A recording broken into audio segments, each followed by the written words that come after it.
بسم الله الرحمن الرحيم.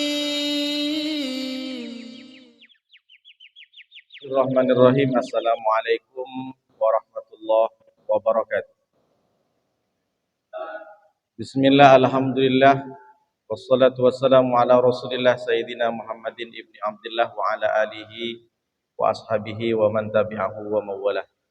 Asyhadu an la ilaha illallah wahdahu la syarikalah wa asyhadu anna sayyidana wa nabiyana Muhammadan abduhu wa rasuluh la nabiyya ba'dah. Allahumma salli ala sayyidina Muhammad wa ala ali sayyidina Muhammad. Yang sama-sama kita hormati pengurus Dewan Kemakmuran Masjid Baitul Salam, Bapak Ibu, para asatidz, para kiai, para sesepuh, orang tua kami, insyaallah yang hadir pada kajian subuh kali ini dimuliakan oleh Allah Subhanahu wa taala. Bersyukur kita kepada Allah dengan ucapan alhamdulillah, berselawat kita kepada Rasulullah dengan ucapan Allahumma sholli ala sayyidina Muhammad wa ala ali sayyidina Muhammad. Bapak-bapak, saudara-saudaraku, mudah-mudahan kita berkumpul di dunia, berkumpul juga di surga. Amin. Dari berbagai hadis dan Al-Quran itu selalu Allah itu mengingatkan kepada orang beriman.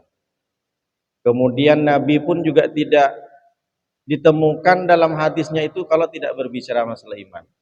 Kenapa? Karena iman itu penting. Orang banyak paham dengan kata iman. Apa iman itu, Pak Ustadz? Percaya. Tapi bukan hanya sekedar percaya, maka diakhiri dengan takwa. Maka ketika peristiwa Isra Mi'raj itu, Pak, diawali dengan keimanan kita, kekuatan iman kita. Karena peristiwa Isra Mi'raj bukan pakai otak, bukan pakai rasio. Kalau pakai rasio, pakai akal, tak sampai akal kita, Pak. Makanya kalimatnya diawali Subhanalladzi asra, Maha suci Allah. Makanya ketika kita nengok keajaiban dunia, nengok kehebatan dan nengok kebesaran penciptaan Allah, kita selalu mengatakan Subhanallah, Maha suci Allah. Hanya Allah lah yang bisa merubah dunia, hanya Allah lah yang memberikan keajaiban di dunia. Maka kita tengok dari berbagai penjuru dunia, kan ada banyak keajaiban-keajaiban. Jadi kalau berbicara iman ini bukan hanya sekedar percaya tapi aplikasinya. Hari ini saya akan menyampaikan bukan tentang bagaimana cara beriman kepada Allah, bukan bagaimana cara beriman kepada Rasulullah, tapi ini lebih mendalam lagi. 3 tanda manisnya iman. Apa itu, Pak Ustadz, manisnya iman? Kalau dalam minuman, Pak, ada minuman yang ada manis-manisnya. Ada kan iklan tuh. Manisnya iman itu maksudnya nikmatnya beriman. Bapak-bapak nih hadir ke sini, kalau bukan karena merasakan nikmatnya ikut kajian subuh, maka tak mungkin Bapak itu hadir. Kenapa? Kalau ditengok kan pasti lebih banyak kegiatan-kegiatan di luar. Bagi orang yang tak ikut kajian subuh ini, gak ada kerjaan Ustadz Hairullah, gak ada kerjaan Pak Ade itu.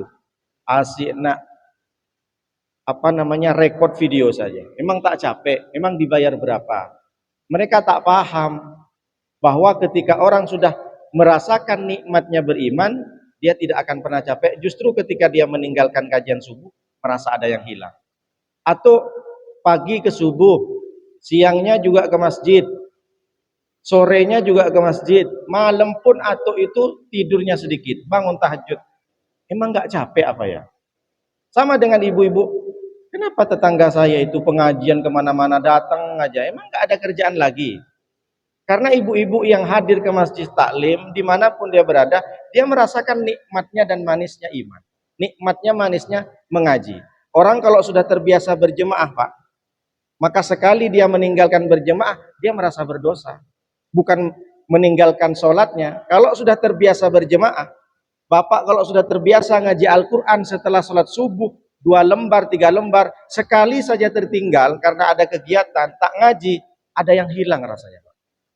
Sama dengan orang yang sudah terbiasa sholat dimanapun berada, ketika dia tidak sholat tepat waktu, ada yang kurang.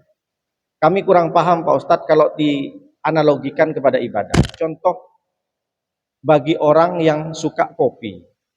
Dulu Pak, saya 2014 itu masih kepala sekolah. Jadi ada rapat ke Brastagi, ke Medan.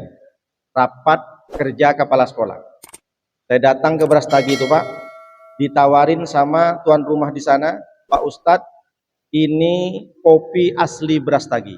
Bapak tahu Brastagi kan, dingin, macam di Bandung. Oh emang kenapa Pak? Ini luar biasa, beda Pak Ustadz. Rasanya cuma satu di dunia, hanya di sini yang berbeda. Kalau Ustadz tak percaya silahkan coba. Saya coba silahkan minum. Gimana Pak Ustadz? Biasa saja Pak. Bapak jangan minumnya gitu. Jadi gimana Pak? Pak Ustadz tuh minumnya harus pelan-pelan. Kemudian kopi kalau sudah sampai di lidah, goyangkan lidahnya Pak Ustadz. Gimana minum kopi harus digoyang? Ini. Setelah digoyang Pak Ustadz rasakan pelan-pelan, seruput pelan-pelan. Saya coba Pak. Sampai di lidah saya goyangkan lidah. Habis itu pelan saya tak langsung teguk. Gimana Pak Ustadz? Pahit Pak, saya bilang gitu.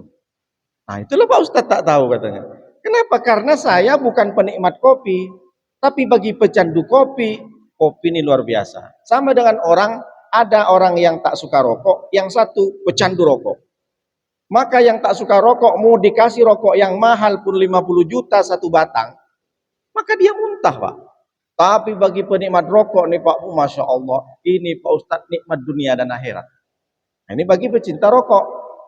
Sama dengan waktu kecil, coba ke anak kecil tuh Pak kasih emping belinju. Apa Pak? Emping belinju, empingnya. Itu pasti bilang pahit anak-anak kecil. Apa? Nggak ada kerjaan orang tua itu makan belinju, emping. Coba kalau kasih ke Bapak sekarang, 5 kilo, antarkan ke rumah Pak Ustadz. Tahu Pak belinju Pak? Sama dengan durian.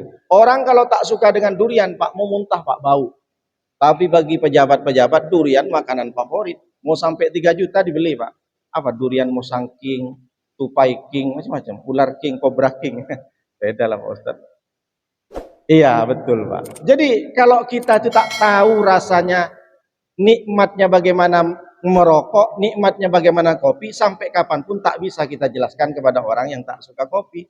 Maka sama dengan orang yang bapak-bapak ini rajin ngaji, rajin ke masjid taklim, maka untuk disampaikan kepada orang yang tak pernah kajian taklim, tak bisa dia, tak dapat dia Pak. Mending jogging lah. Tak masuk kan Pak? Jadi tak masuk ke dalam. Kenapa? Karena mereka bukan merasakan nikmatnya mengaji. Sama dengan dulu nenek saya itu, mbah saya yang perempuan, makan sirih Pak. Bapak tahu sirih kan? Sirih itu dikasih kapur, dicampur gambir, lalu disumpelin Pak. Semakin lama sirih itu hancur, semakin nikmat. 7 hari nenek itu menguel-nguel sirih itu ditaruh, tiba-tiba hilang, marah luar biasa Pak sama cucunya. Mana sirih itu? Nek, itu sudah bau nek 7 hari. Justru itu yang nikmat katanya. Semakin bau semakin nikmat. Kenapa? Nenek itu sudah merasakan bagaimana nikmatnya sirih. Maka tak bisa diterjemahkan kepada cucunya. Jadi apa? Nah hari ini saya akan jelaskan tentang ada 3 manisnya iman. Maksudnya bagaimana? Semua orang itu punya iman Pak. Tapi apakah manusia itu merasakan manisnya iman? Maka 3 tips ini dari Nabi SAW. Hadis ini hadis sahih. Ada di Imam Bukhari, ada di kitab Imam Muslim. Makanya disebut dengan muttafaq alaih. Sepakat Imam Bukhari, sepakat Imam Muslim bahwa hadis ini jelas Rasulullah yang menyampaikan. Hadis ini datang dari Anas bin Malik. Bapak mungkin belum tahu, Anas bin Malik ini adalah anak angkat dari Rasulullah. Waktu kecil, umur 10 tahun, ketika Rasulullah sampai ke Madinah, banyak orang itu yang punya tanah, mewakafkan tanahnya. Ya Rasulullah, ini tanah untuk kejayaan Islam. Saya ingin membantu Islam ke depan. Ini uang ya Rasulullah, saya ingin membantu Islam. Ini ternak ya Rasulullah. Nah, sedangkan Anas bin Malik ini tidak punya apa-apa. Sudahlah meninggal bapaknya, tinggal ibu namanya Ummu Sulaim. Diantarlah Anas bin Malik ini ke Rasulullah. Ya Rasulullah, saya tak punya apa-apa. Saya tak punya ternak, saya tak punya uang. Saya cuma punya anak nih. Anaknya umur 10 tahun waktu itu. Silahkan ya Rasulullah, mau dia disuruh bersihin toilet, mau dia suruh bawa airnya, mau dia suruh ngurusin sandal, nyuci baju, nyuci piring, terserah Rasulullah. Maka Rasulullah terharu dengan Ummu Sulaim berdoa, Allahumma aktsir malahu wa waladahu. Ya Allah, banyakilah harta si Anas dan banyakilah anaknya. Terbukti Anas bin Malik hartanya banyak meskipun tak terkenal seperti Abdurrahman bin Auf, Sayyidina Utsman. Anas bin Malik punya pertanian, Pak. 1 tahun 2 kali panen. Orang kalau nanam jagung, Pak, bisa sekali saja. Ini dalam 1 tahun 2 kali panen. Dan itu terbukti kekayaan beliau itu lebih banyak ke pertanian. Jadi tak nampak. Beda dengan Abdurrahman bin Auf, kan dia banyak punya emas. Makanya orang di kampung tuh kaya banyak karena banyak pertanian, kan tak nampak kaya dia, Pak. Kenapa? Karena dia kotor-kotor terus. Orang di dunia ini kalau nampak kaya itu kan jam tangannya mahal, HP-nya mahal, bajunya mahal. Kalau orang tani di kampung meskipun juragan tani, dia kan biasa-biasa saja. Kenapa setiap harinya dia masuk ke sawah, kotor. Nah, Anas bin Malik ini kaya, pertanian banyak. Dan terbukti Anas bin Malik ketika meninggal, anak cucunya 100. Jadi setiap kali baca Al-Quran, hatam, maka Anas bin Malik dengan anaknya berdoa, Allahumma arhamna bil Quran waj'alhu lana imama wa nuran wa hudaw wa rahmah. Itu doa dari Anas bin Malik, bukan hadis. Bagi orang yang fanatik dengan hadis, membaca doa Allahumma arhamna bil Quran haram, masuk neraka, bid'ah, ISIS lagi. ISIS pula, Pak. Jadi apa yang sudah dibiasakan oleh sahabat tak masalah kita biasakan, meskipun tak ada hadis Nabi. Jangan terlalu fanatik. Kadang kita dikasih amalan sama guru kita, baca sholawat ketika kamu berangkat ke kerja, baca 11 kali. Kalau dicari hadisnya tak ada, Pak. Kalau dicari hadisnya tak ada, yang ada cuma suruh baca selawat. Rasulullah tidak menentukan di mana baca selawat, tidak. Tapi kata ulama-ulama, biar kamu selamat, biar kamu banyak rezeki, baca selawat nariyah. Selawat nariyah bukan dari Nabi Muhammad. Banyak amalan-amalan yang bukan dari Nabi Muhammad tapi dari sahabat, itu tidak masalah. Silahkan, yang penting tidak menyalahi syariat. Sama dengan Anas bin Malik, mungkin bapak dulu waktu kecil tidak tahu dari mana doa Allahumma arhamna bil Quran. Nah, waktu kecil kita itu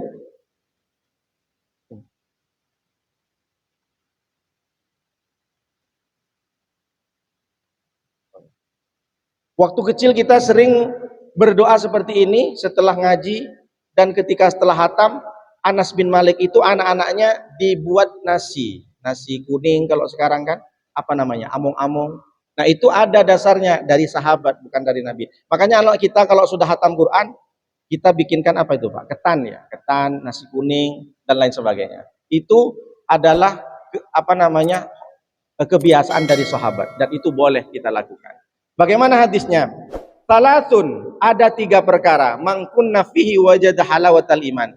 Kalau orang menemukan 3 sifat ini, kalau orang menggunakan sifat ini ke dalam dirinya, maka dia akan merasakan bagaimana nikmat dan manisnya iman. Yang pertama, kata Rasulullah, ayyakunallah wa rasuluhu ahabba ilaihi mimma siwahuma. Menjadikan Allah dan Rasulnya lebih dicintai daripada segalanya. Maksudnya bagaimana, Pak Ustadz?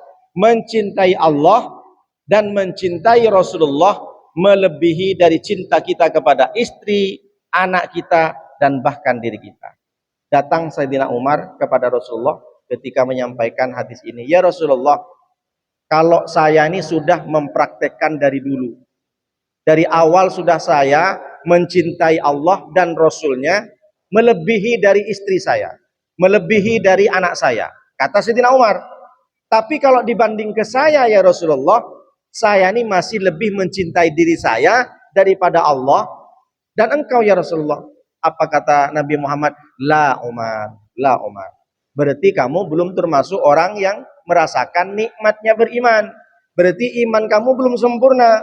Baik ya Rasulullah, mulai hari ini saya berjanji, saya mencintai engkau, saya mencintai Allah melebihi daripada diri saya.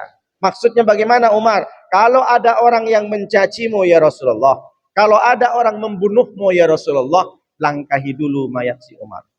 Kita juga dianjurkan, Pak, mencintai Allah dan mencintai Rasulullah melebihi anak, istri, dan bahkan diri kita. Caranya gimana, Pak Ustadz? Sekarang sudah banyak terjadi. Kalau Islam dihina, kalau Allah ada yang mencaci maki, kalau ada orang podcast di YouTube, di media sosial menjelek-jelekkan Nabi Muhammad, termasuk tak percaya dengan Isra Mi'raj, lalu kita biasa saja dalam hati ini, kita tak marah, berarti kita belum mencintai Rasulullah SAW. Apa kata Buya Hamka? Kalau Islam dihina, lalu kamu diam saja, ganti pakaianmu dengan kain kafan. Bukan kata Nuruddin, kata Buya Hamka. Contohnya apa Pak Ustadz? Palestina digempur sama Israel. Sudahlah tak nyumbang, jelek-jelekkan orang. Alah, gak ada kerjaan. Itu kan negara lain. Ini bukti bahwa kita tidak cinta kepada Allah. Kenapa? Karena orang saudara kita di Palestina adalah betul-betul saudara kita sama Muslim, diinjak-injak, diambil, dirampas haknya, lalu kita biasa saja. Setidaknya kita meskipun tak resah, tak galau hati kita nyumbanglah minimal 50.000. Ini kadang tak mempercayai. Urusan mereka tak menyampaikan, itu urusan dia dengan Allah. Yang penting kita sudah ikhlas mengeluarkan. Berapa banyak di media sosial, Pak? Mohon maaf, bukan menjelek-jelekkan Nabi Muhammad, tapi merubah-rubah tentang madhab. Ada yang bilang madhab Soekarno. Bapak tahu kan Panji Gumilang kan? Diacak-acak akidah kita, Pak.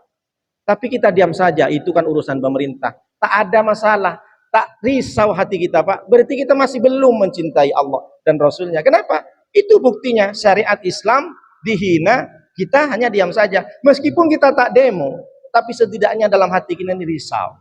Maka ketika hati ini risau, kita berdoa kepada Allah, ya Allah, kalau memang orang ini tak benar, binasakan saja. Tapi kalau dia masih punya kekuatan untuk bertobat, silahkan berikan hidayah. Setidaknya kita risau, Pak. Jangan diam saja.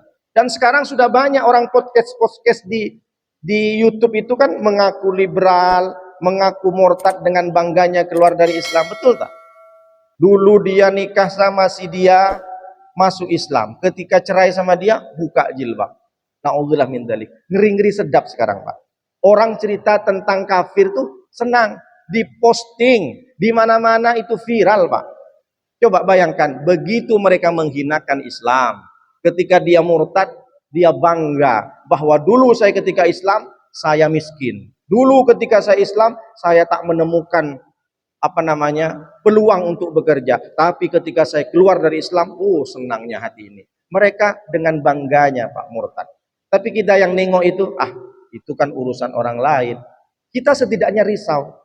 Dulu, Pak, kita main pakai batu tuh anak-anak. Ini batu, ini mamaku sama bapakku. Ambil lagi batu.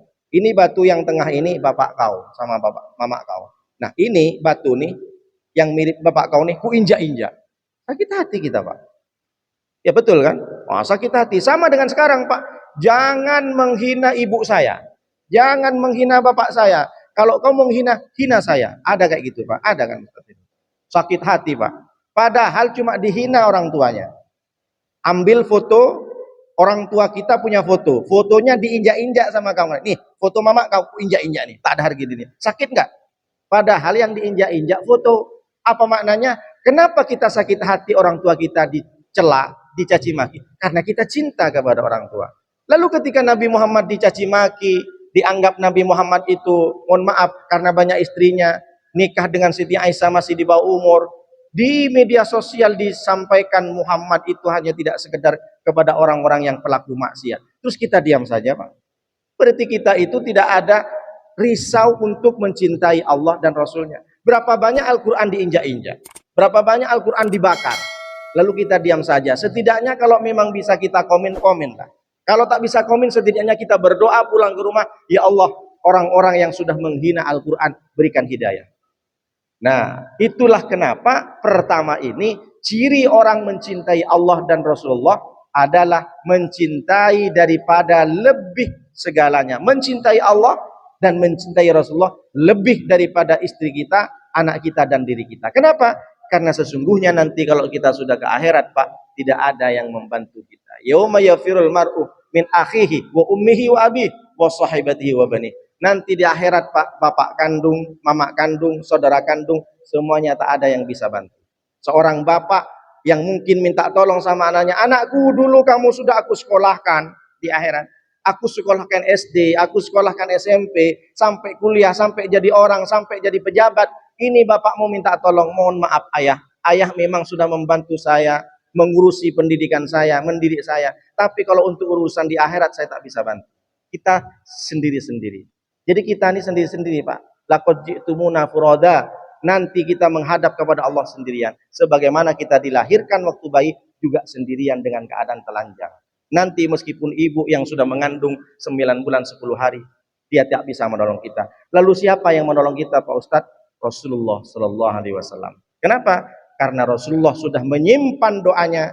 Uridu an akhtabi'ah syafa'atan li ummati yaumal qiyamah. Aku simpan satu doa, yang doa ini pasti dikabulkan oleh Allah. Apa itu? Itu adalah syafaat yang aku berikan kepada kalian. Dulu waktu Nabi ke Taif, Pak, ketika dilempar, sebelum Isra Mi'raj kejadian ini, dilempar dengan batu berdarah. Nabi Muhammad itu ditanya sama sahabat, ya Rasulullah, bukankah engkau itu Nabi? Bukankah engkau itu Rasul? Coba kau berdoa kepada Allah, matikan aja orang-orang yang melempar batu sampai berdarah ini. Engkau mampu ya Rasulullah, engkau punya doa yang dikabulkan. Apa kata Rasulullah? Aku akan berdoa bukan untukku. Aku punya doa yang diijabah oleh Allah, aku simpan sampai ke akhirat, dan aku doakan untuk siapa? Untuk umatku agar mereka selamat dari api neraka. Hebat kita, Pak. Maka kita jangan pelit untuk membaca salawat kepada Rasulullah SAW. Sampai Rasulullah itu menangis, nanti akan ada orang yang akan menginum di telagaku di surga. Siapa itu ya Rasulullah? Ikhwani, ikhwani kata Rasulullah. Mereka itu adalah saudaraku. Siapa itu ya Rasulullah? Bukankah kami ini saudaramu? Enggak. Kamu bukan saudaraku, kamu ashabi, kamu sahabatku. Siapa saudaramu itu ya Rasulullah? Amanu bi wa lam yarawni. Mereka beriman kepadaku dan dia tidak pernah melihat. Mereka beriman dan percaya kepadaku, tapi mereka tidak pernah nampak wajahku. Siapa itu, Pak, yang dimaksud? Kita semua nih, Pak. Jadi kita nih bagi Rasulullah saudara, Pak. Kalau orang yang nampak dengan Rasulullah, kata Rasulullah, kamu sahabat, tapi saudaraku adalah orang-orang yang tak pernah jumpa denganku, tapi dia bersolawat kepadaku dan beriman dan dia mengikuti ajaranku. Hebat nggak kita nih, Pak? Kita nih hebat karena Nabi kita tuh hebat. Kenapa bisa dibilang hebat Nabi Muhammad? Karena setengah cahaya Allah ada dalam Nabi Muhammad SAW. Itulah kenapa ketika Allah mengutus malaikat Jibril untuk diangkat ke Mi'raj, bertemu dengan Nabi, bertemu dengan Allah, Nabi Muhammad ini tidak ada sekat, Pak. Ketika dari langit ke-7 ke Mustawa, ke Ars, malaikat Jibril tak mampu lagi. Karena memang di situ alam lahud. Dari Masjidil Haram ke Masjidil Aqsa namanya alam nasyud. Dari Masjidil Aqsa ke langit ke-7 namanya alam malakut, alam malaikat. Masjidil Haram ke Masjidil Aqsa alam manusia. Dari langit ke-7 ke Ars alam Tuhan, alam Allah. Malaikat Jibril pun tak bisa. Tapi Nabi Muhammad bisa karena setengah cahaya Allah ada dalam Nabi Muhammad. Nabi Musa terpental, Pak. Itulah kenapa hebatnya. Maka kita bangga, cara kita bangga dengan umat Nabi, perbanyak selawat kepada Rasulullah. Allahumma sholli ala Sayyidina Muhammad wa ala ali Sayyidina Muhammad. Yang kedua, ini penting nih. Sebentar lagi, 4 hari, 3 hari lagi, kita akan memilih pemimpin kita. Apa kata Rasulullah? Kalau kamu ingin merasakan nikmat dan manisnya iman, ayyuhibbal mar'ah la yuhibbuhu illa lillah. Mencintai saudaramu, tak mencintai kamu kepada saudaramu kecuali karena Allah. Cintailah saudaramu karena Allah. Cintailah tetanggamu karena Allah. Jangan hanya gara-gara pilpres beda pilihan kamu musuhan. Dulu kamu sering ngopi, sering Pak Ustadz. Sekarang musuh besar Pak Ustadz. Kenapa? Beda pilihan. Dia nyoblos 04, saya 05 Pak Ustadz. Saya sebutkan aja 45, tak boleh sebutkan 1, 2, 3. Ini masa-masa sensitif kampanye. Karena beda pilihan, janganlah Pak. Jangan sampai hanya gara-gara pilihan kita musuhan. Jangan sampai, jangan ditukar dengan seperti ini. Kita persahabatan lama, apalagi dengan tetangga. Bukan berarti saya menyampaikan, oh berarti Pak Ustadz tak pilih sini. Enggak, saya punya pilihan. Tapi kalau untuk urusan saudaraan itu nomor 1. Karena beda seragam, kamu nggak temenan sama dia, seragamnya beda Pak Ustadz. Dulu seragam kami hijau, sekarang sudah pakai pink, bukan teman saya Pak Ustadz. Dulu, kamu kan temenan, sudah pindah Pak Ustadz, bukan tetangga lagi, jadi bukan teman. Kan kamu masih saudara, nggak ada lagi Pak Ustadz. Dulu kan pernah, iya memang dulu satu grup WhatsApp, karena dia keluar Pak Ustadz, musuh saya tuh Pak Ustadz. Dulu kamu teman sama dia, iya Pak Ustadz, kenapa? Karena satu kerjaan, sekarang dia pensiun, bukan teman saya lagi Pak Ustadz. Ini tak betul. Maka kita mencintai saudara kita karena Allah. Jangan sekat. Jangan sampai berantem, jambak-jambak rambut, pukul-pukulan hanya berbeda prinsip, berbeda konsep, berbeda cara pandang. Maka jaga, seperti contoh di pengurus-pengurus masjid, berapa banyak saya dapat laporan kayaknya di TV bukan di Batam. Pengurus lama dengan pengurus baru tak pernah akur. Entah apa, padahal sama-sama sujud. Itulah godaan setan. Setan itu qad ya'isa syaitan ayya'mudal musallun. Setan itu putus asa menggoda manusia yang sudah sholat. Kenapa? Karena mereka tak mungkin digoda. Jangan sholat, jangan, tak bisa. Karena mereka sudah biasa sholat. Tapi cara mereka untuk menggoda manusia ditanamkan dalam hatinya, walakim fit tahris, bermusuhan. Berapa banyak orang sama-sama sujud, sama-sama ngaji Al-Quran, tapi ada dendam. Nah, jangan sampai, padahal janji Rasulullah sab'atun, ada 7 golongan, yudilluhumullahu fidlihi, Allah akan berikan naungan di akhir nanti, yaumala dhillah illa dhilluh, tidak ada naungan di akhirat kecuali naungan Allah. Siapa itu? Rajulani, ada 2 orang laki-laki, tahabba fillah, keduanya mereka mencintai Allah, ijtama'a alaihi, mereka berkumpul karena Allah, wa tafarraqa alaihi, dan mereka berpisah karena Allah, akan dapat naungan. Bapak sekarang sudah bisa tahu mana kawan, mana sebenarnya sahabat, mana sebenarnya teman sejati. Ada pepatah bilang, menang banyak berkawan, kalah akan menemukan sahabat sejati. Bisa bikin update status Pak Heru.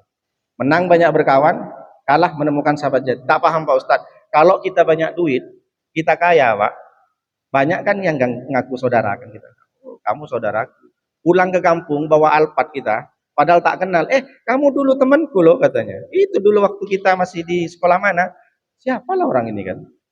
Tahu nggak kata si nenek itu? Dulu kamu waktu kecil aku gendong terus ke rumahmu. Padahal nenek ini merantau juga ke desa tuh. Tak tahu tiba-tiba ngaku. Gitulah kalau kita banyak duit Pak. Tapi kalau kita jatuh Pak, banyak hutang Pak, ditangkap polisi, tak ngaku teman sejati. Kan kamu sering nongkrong berdua. Enggak, bukan teman saya Pak Ustaz. Dulu waktu nongkrong itu kebetulan pas lewat Pak Ustaz. Padahal dia sudah tetangga, kawan. Karena sudah lagi jatuh, banyak hutang, tidak diakuin. Betul apa tidak nih Pak? Di TV kan Pak? Di sinetron Indosiar, bukan di sini. Banyak orang seperti itu. Sama dengan Nabi Muhammad ketika menaklukkan Mekah. Semuanya ngaku, kamu orang mulia Muhammad, kamu saudaraku mulia. Kenapa? Karena mereka sudah kalah. Kenapa maksudnya? Kalau kita jatuh, kalau kita miskin, kalau kita banyak hutang, kalau kita dapat musibah, sebenarnya Allah ingin menunjukkan kepada kita siapa sahabat sejati bagi kita. Tak paham saya Pak Ustadz. Kalau kita lagi senang Pak, sehat, banyak kawan ngajak ngopi Pak.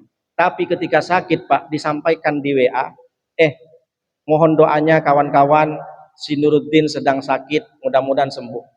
Apa kata kawan-kawan sejatinya itu? Amin, amin, amin, amin, amin, amin. Tak ada yang datang ke rumahnya Pak. Temanmu berapa di Facebook? 5.000. Di TikTok 11.000. Di YouTube berapa temanmu? 4.000. Ketika engkau sakit, apakah yang 5.000 datang? Tak ada yang datang ke rumah Pak. Yang datang cuma istri kita. Mereka cukup buat stiker di WA, mudah-mudahan syafakallah, mudah-mudahan engkau sembuhkan. Sampai di ICU Pak, sampai infusnya banyak, sudah 1-2 nyawanya. Sahabat yang sering ngopi tak datang juga ke rumah sakit Pak.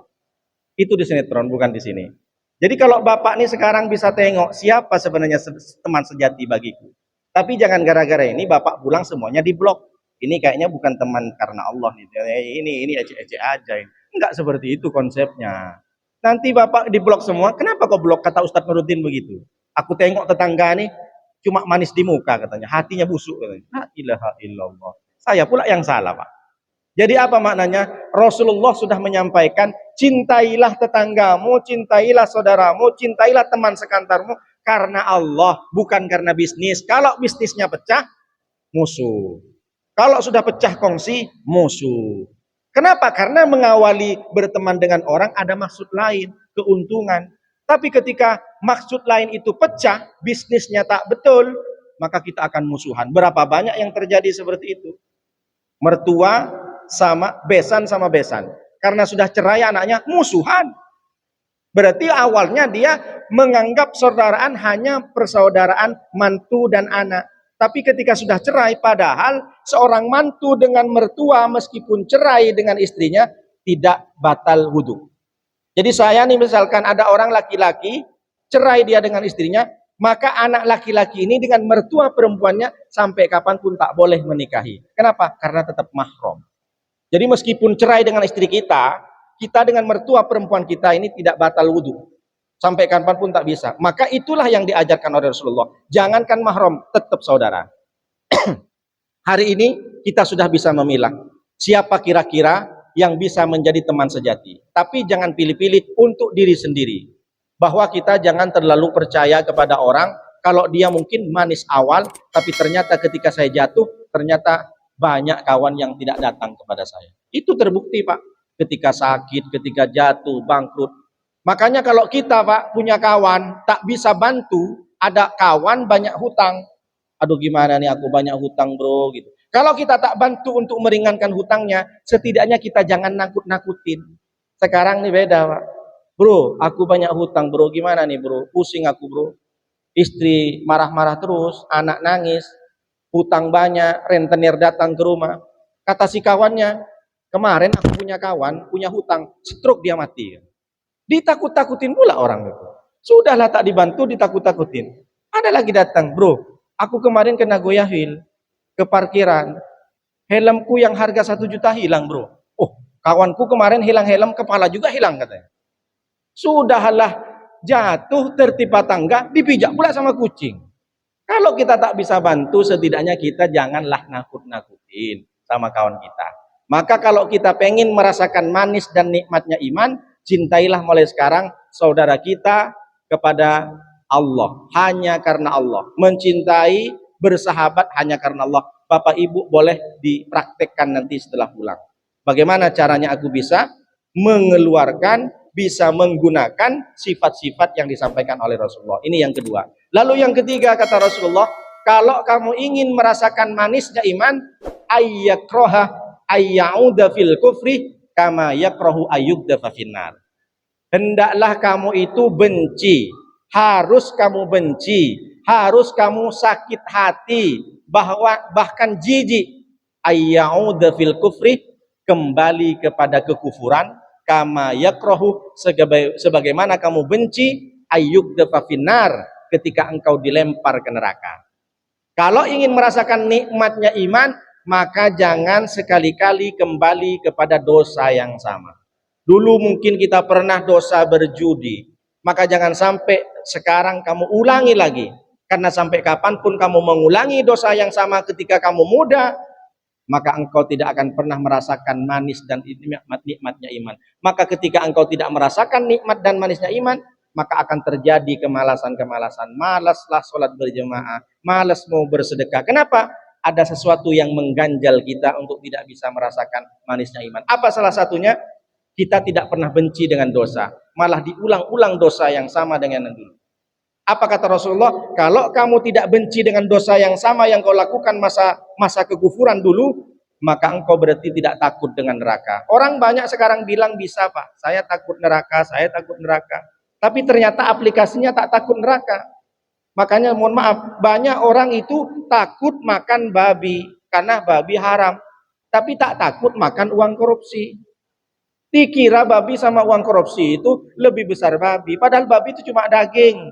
Daging dimakan haram saja, tapi uang korupsi Pak merajalela. Orang korupsi dengan 30 miliar ditangkap, senyum pula dia pakai baju oranye. Betul kan Pak? Tapi dia takut makan babi haram, makan anjing haram. Tapi makan uang korupsi halal. Apa halal? Halal dan haram Pak Ustaz. Kalau sedikit haram Pak Ustaz, kalau banyak halal. Ini tak betul. Padahal lebih parah. Kenapa? Karena kalau kita korupsi, kalau kita makan hak orang lain, bukan cuma dosa kepada Allah, dosa kepada manusia. Karena ada hak orang fakir miskin di situ. Mestinya bansos itu harus dikirim ke rakyat, waktu Covid dimakan Pak. Betul Pak. Itu harusnya haknya orang miskin. Sudahlah masuk barang haram tuh ke daging, jadi daging Pak, jadi darah. Uang haram jadi darah, darah masuk ke jantung, dipompa oleh jantung ke otak, dari otak dikirim ke tangan, dikirim ke mata, dikirim ke mulut, dikirim ke semua anggota badan. Kalau darah yang haram ada di otak, dikirim ke mata, mata nih asik nak nengok maksiat. Berarti ada yang salah. Kalau darah dari otak ini hasil haram, ketika dikirim ke tangan, tangan nih asik nak bermaksiat. Entah apa yang dikerjakan. Mau nih jadi pembenci, jadi netizen. Kalau darah haram dari otak dikirim ke mulut, mulut ini tak berhenti untuk menggibahi orang, menceritakan kejelekan orang. Kenapa? ada yang salah dalam makanan. Kullu nabatin, setiap daging, kullu lahmin nabata min haram fahuwa haram. Setiap daging yang dihasilkan dari perkara haram, maka dia terus selamanya menjadi haram. Maka gerakan tubuh kita menjadi haram. Semuanya jadi haram. Kenapa? Yang masuk jadi haram. Kalau sampai perkara haram dimakan dengan anak-anak kita, dengan istri kita, maka insya Allah dia akan jauh dari keberkahan Allah. Banyak anak itu susahlah bandel. Sudahlah dia. Banyak sekarang Pak, orang anak-anak memukul orang tuanya gara-gara nonton debat capres kemarin. Karena tidak sesuai. Anak mukul bapaknya sama mamanya karena beda pilihan. Nah, ini bahaya nih. Banyak anak sekarang membunuh orang tuanya karena tak dikasih uang untuk beli chip, mau main skater, mau main FF, mau main legend, main game. Banyak seperti itu. Kenapa? Mungkin ada yang salah. Maka hati-hati kita nih sebagai orang yang punya tanggung jawab penuh. Ku anfusakum wa ahlikum naro. Jagalah harta, jagalah dirimu, jagalah istrimu, jagalah anakmu dari api neraka. Jangan sampai Pak kita bawa uang yang mungkin tak usah haram Pak, syubhat. Syubhat itu apa Pak Ustadz? Di antara halal dan haram. Tak jelas. Bapak nemu duit di depan Arira Garden 1 juta. Itu punya bapak atau punya orang lain? Kata kita nih yang nemu, alhamdulillah rezeki dari Allah. Rezeki dari mana? Itu kan bukan milikmu. Jadi gimana Pak Ustadz? Harus diumumkan. Jangan sampai kita bawa ke rumah. Jangankan yang haram, syubhat pun jangan sampai. Kata Rasulullah SAW, faman ittaqas syubhat faqad ista'rada. Siapa yang tidak takut dengan perkara syubhat, sesungguhnya dia tidak menjaga kehormatan dan kemuliaan dirinya di depan Allah Subhanahu wa taala. Maka hati-hati, jangan sampai kita kembali kepada dosa yang sama sehingga kita tidak takut dengan api neraka. Bapak tahu Muhammad Ali setiap kali dia nengok sesuatu yang maksiat, diambil mancis, dibakar ke tangannya. Muhammad Ali petinju, kemana-mana bawa mancis Pak. Ketika dia berdosa, ketika dia bermaksiat, nengok sesuatu yang mungkin haram, langsung diambil mancis, dibakar. Nah, inilah kalau kamu berdosa. Nah sekarang orang banyak takut sama mancis, tapi tak takut sama neraka. Kalau sama arang rokok takut Pak, panas Pak. Sama mancis takut kita. Coba kalau nggak takut, bisa kita. Saya aja takut. 5 menit saja terbakar Pak. Jangankan ke mancis. Berjemur matahari, nengok matahari, mati kita Pak.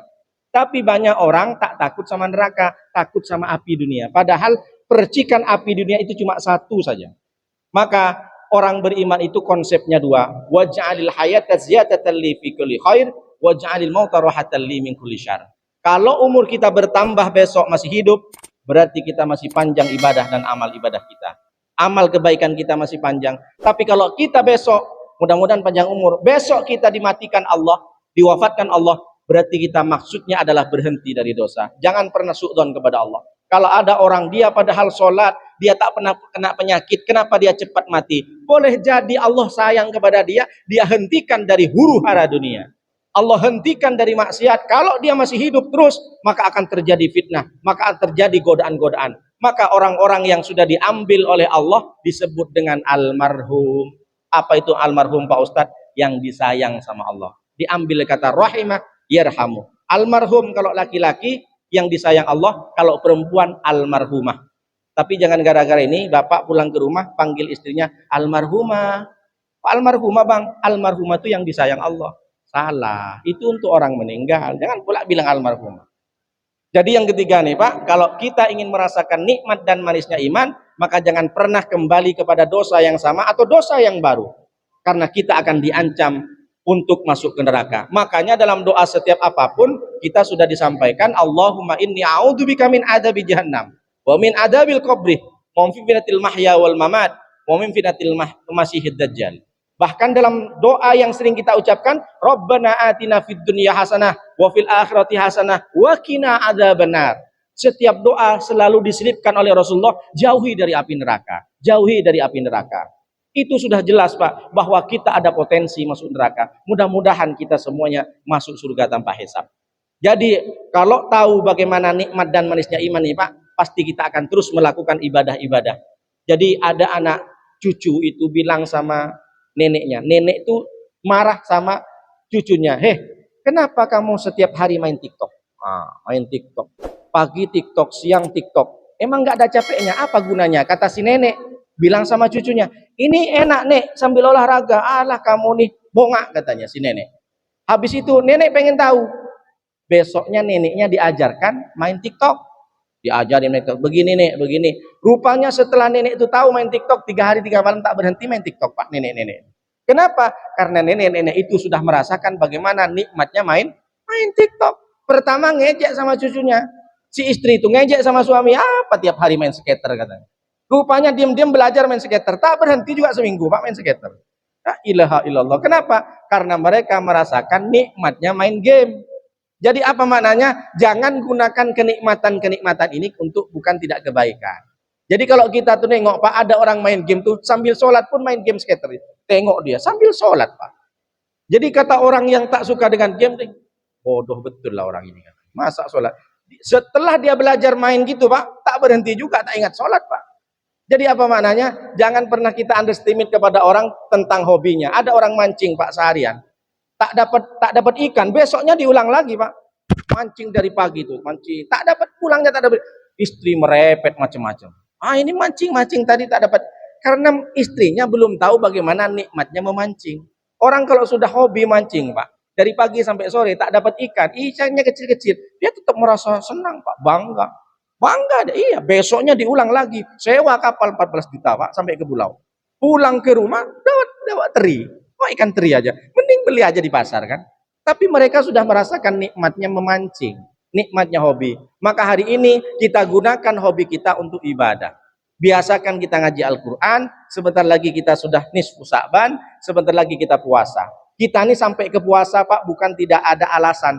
Boleh jadi yang pertama Allah berikan kesempatan kita hidup sampai Ramadan, karena kata Allah, mungkin menurut Allah dosa kita banyak, tak bisa diampuni kecuali engkau ada di Ramadan. Karena bulan Ramadan bulan maufirah, bulan di mana diampuni dosa-dosa semuanya. Hanya sekedar dengan alasan kita iman, ketika kita merasa banyak dosa, puasa sehari semalam diampuni dosa-dosa yang lalu. Ada Lailatul Qadar, bagaimana pahala dilipat gandakan sampai ribuan tahun. Berarti kalau kita disampaikan ke Ramadan nanti pak, mungkin menurut Allah kita terlalu banyak dosa, termasuk Nuruddin terlalu banyak dosa. Kenapa Pak Ustadz? Karena saya terlalu banyak cakap dari Bapak. Terlalu banyak cakap saya kan. Orang yang banyak cakap maka banyak indikasi dosa. Boleh jadi Bapak lebih dulu nanti masuk surga. Panggil saya, Nuruddin kamu kan sering ceramah. Rupanya Bapak duluan masuk surga. Saya masih ada di ngintip-ngintip di pintu. Yang kedua, kenapa kita disampaikan Ramadan? Boleh jadi kita terlalu baik menurut Allah, sehingga disampaikan ke Ramadan agar kebaikanmu bisa terus kamu jalankan di bulan Ramadan. Yang gemar sedekah silahkan sedekah, yang gemar ngaji silahkan ngaji, yang gemar menolong orang silahkan. Jadi alasan kita ini disampaikan kepada Ramadan karena mungkin terlalu banyak dosa atau terlalu baik kita, sehingga Allah pengen kamu menyebarkan kebaikan. Berapa banyak orang di sekitar kita pak meninggal sebelum Sa'ban, meninggal sebelum Ramadan. Muhasabah kepada kita.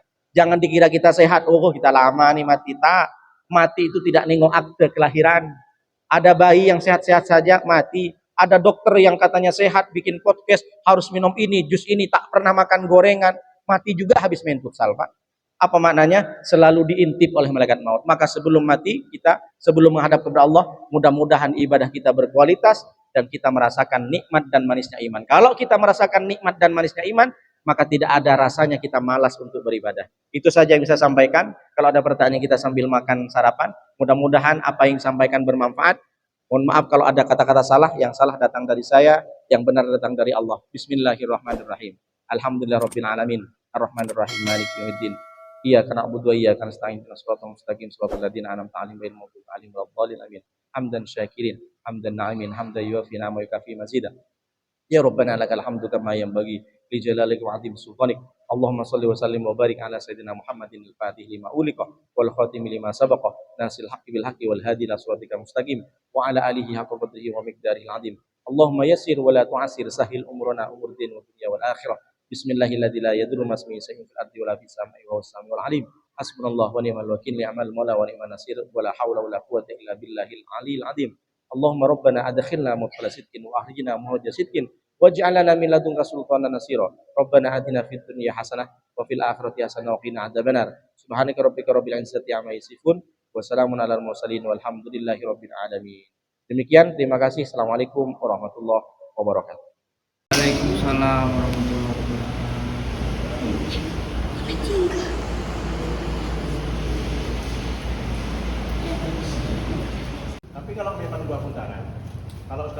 setuju nggak 03 gabung dengan 01? Setuju Ustaz. Ada apa itu? Ada apa? Sekali keluar macam-macam. Iya. Takutnya memang suruh atau gimana? Ya, gimana menangkap? Iya, maksudnya susah kita mau nebak-nebak sekarang. Katanya dari pagi berjuang. Iya, maksudnya kita nebak-nebak dulu. Karena itu tujuannya bagaimana? Mengurus. Iya. Sadaqallahul azim.